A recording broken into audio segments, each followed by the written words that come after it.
देखिए, ये पहली बार नहीं जब दिल्ली के सामने पोल्यूशन या फिर प्रदूषण का संकट गहराया हो। ये दिल्ली की नियति बन चुका है।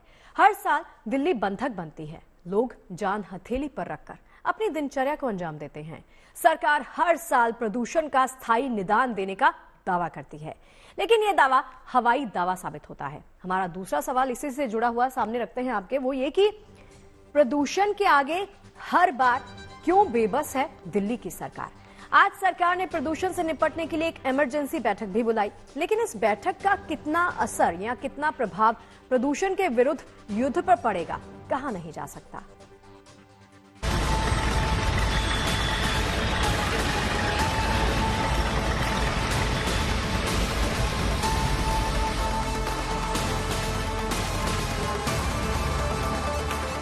हर साल की तरह इस साल भी दिल्ली पर फिर से प्रदूषण की मार पड़ी है। AQI का स्तर बेहद खराब श्रेणी में पहुंचने वाला है और स्थिति बिगड़ती देखकर दिल्ली सरकार एक बार फिर से सक्रियता दिखाने लगी है। सड़कों पर जगह जगह पानी का छिड़काव किया जा रहा है। ये 3 तस्वीरें दिल्ली के 3 अलग अलग इलाकों से हैं। सराय काले खां, आनंद विहार और चाणक्यपुरी।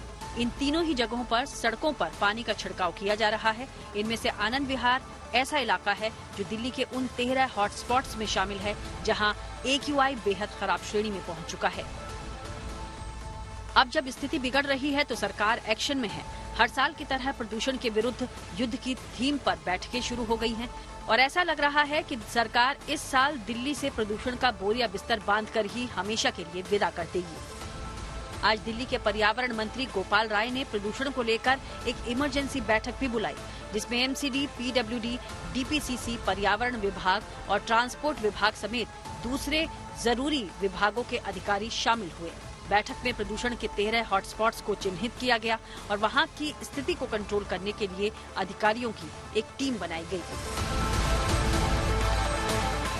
दिल्ली के अंदर जितने हॉट स्पॉट्स हैं उनके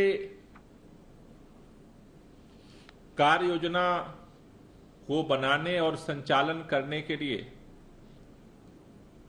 MCD के जो डिप्टी कमिश्नर्स हैं उनको हॉट स्पॉट्स का इंचार्ज बनाया गया है और उसके साथ साथ हर हॉट स्पॉट्स के लिए एक कोऑर्डिनेशन कमेटी का गठन किया गया है। लेकिन ऐसा नहीं है कि ये पूरी कवायद पहली बार हो रही है। हर साल प्रदूषण बढ़ने पर ऐसी बैठकें होती हैं, लेकिन इस समस्या का स्थायी समाधान निकलता नहीं है। ये दिल्ली का स्मॉग टावर है। दिल्ली के कनॉट प्लेस में स्थित इस स्मॉग टावर के लगने के वक्त दिल्ली सरकार की तरफ से बड़े बड़े दावे किए गए कि इस टावर से प्रदूषण से लड़ने में बड़ी राहत मिलेगी, लेकिन आज इसकी स्थिति क्या है खुद ही देख लीजिए। इस वक्त अगर आप देखेंगे स्मॉग टावर के पंखे नहीं चल रहे हैं, यानी कि स्मॉग टावर के इस प्रीमाइसिस पे ताला तो जड़ा ही हुआ है यहाँ पे, और अंदर जो सिस्टम है पूरा स्मॉग टावर चलने की जब जरूरत होती है वैसे दिनों में भी स्मॉग टावर फिलहाल नहीं चल रहा है। स्मॉग टावर को लेकर बीजेपी और आम आदमी पार्टी के बीच जुबानी जंग चल रही है। एक तरफ जहां बीजेपी इस टावर को बंद रहने को लेकर दिल्ली सरकार पर हमला कर रही है, तो दिल्ली सरकार इसे पॉलिटिक्स से जोड़ रही है। अक्टूबर चल रहा है, ये स्मॉग टावर बंद है, 23 करोड़ रुपए का बना, 2.5 करोड़ पर ईयर इसको मेंटेन करने में जाता है। ये हवा कितनी साफ करता है ये तो DPCC ने बता दिया है, 50 मीटर भी नहीं करता, पर ये 23 करोड़ का स्मॉग टावर अगर आज बंद है। सुप्रीम कोर्ट के आदेश पर इन दोनों सरकारों ने स्मॉग टावर बनाया था। उनका जो 2 साल का उनका जो कार्यकाल था पायलट प्रोजेक्ट का, वो पूरा हो चुका है। उसकी रिपोर्ट जो है अब सुप्रीम कोर्ट के सामने जा रही है। फर्दर सुप्रीम कोर्ट जो डिसीजन देगा उसके अनुसार इस पायलट प्रोजेक्ट को आगे जो है ले जाने की तरफ दोनों सरकारें जो है उस पर निर्णय लें।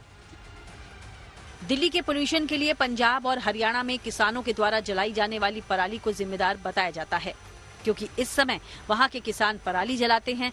मगर एक तरफ पंजाब में आम आदमी पार्टी की सरकार है तो दूसरी तरफ हरियाणा में बीजेपी की सरकार है, लेकिन ये दोनों ही पार्टियां अपने अपने राज्यों की इस समस्या का समाधान निकालने की बजाय दिल्ली में एक दूसरे के खिलाफ मोर्चा खोले रहती हैं और दोनों के बीच का खामियाजा दिल्ली की जनता को उठाना पड़ता है।